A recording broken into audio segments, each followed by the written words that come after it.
What better way to learn about the past than to time travel, right? Think it is impossible? Well, let me tell you a story about 4 friends who learned a lesson in money while traveling to the past. Mrs. Jones' 4th grade class had been working really hard learning about the value of money. At the end of class on this particular day, Mrs. Jones introduced the students to a new project. I will be splitting the class into small groups. Each group will be responsible to teach the class the history of money.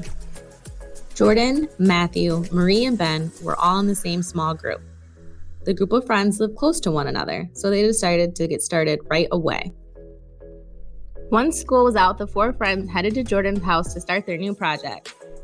The group of friends decided to take a shortcut to Jordan's house through the woods. While walking to his house, something shiny caught Ben's eye. Hey, do you all see that? There's something shiny in that bush over there. Ben went and picked up the object. It was a beautiful blue gem. When they all turned around to start to look for the owner, something strange happened. A wind started to pick up, and out of nowhere, a glowing, dark vortex opened up in the middle of the air. It quickly began to grow and grow in size. Before they could all run away, the dark vortex pulled them inside, spinning everyone around and around. When the dark vortex finally spit them out, the friends were no longer in the woods. They were far from home, somewhere in the desert. It looked like they were in the middle of an old market somewhere in Egypt. The 4 watched while people moved in and out of tents in the market, bartering. They were exchanging one item of goods to purchase another. People traded their bags of flour for new pots or grain for new jewelry. On a table under a tent in the market, the blue gem that had journeyed them through time was once again shining. I think we need the gem to get back home. But how do we get it back? I know. I will trade my bracelet for it. Marie walked over to the woman running the tent and offered her bracelet in exchange for the gem. The woman happily agreed and gave the blue gem to Marie. As Marie grabbed the gem and walked away from the market with her friends, once again, the dark, glowing vortex appeared, pulling them in. When the vortex finally spit them out, they were once again in a new place. They had traveled to Europe. Hey, look at that! No one is trading this time. Looks like now people are using coins to buy the things they want and need. The friends watched a woman using small coins to buy some bread from a local bakery. So now the form of money has changed from trading personal goods to using something of value like coins to purchase what they want and need. Matthew then picked up the gem, and again they went traveling through the glowing dark vortex. Having fun learning and traveling, they all laughed as the vortex spit them out again into a new and unfamiliar place.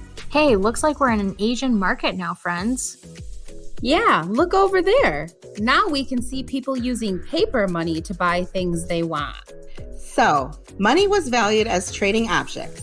Then we saw it evolve in valuable coins. Now we are witnessing the first form of paper money. Look, there goes the gem. Jordan ran to pick up the gem. The vortex reappeared and the 4 friends were off traveling through time again. This time, the vortex brought them back to present day. Hey, this place looks familiar. This is a credit union. I also have an account here. Whenever I save up money from doing my chores around the house, my parents bring me to the credit union so I can keep my money in a safe place. They all left out of the credit union and started to walk home. I think that's enough traveling for today. Yes, I'm ready to go home, but we learned so much today. That week in class, Matthew, Marie, Jordan, and Ben all presented what they learned about the history of money. They talked to their classmates about how money at first wasn't actually money at all. Before money, people would use their personal items to exchange the things that they wanted for the things that they needed. Then came the first tangible money, like valuable coins. Then finally, after using small metal coins, paper money was created. They talked about how many different countries contributed to how money transformed.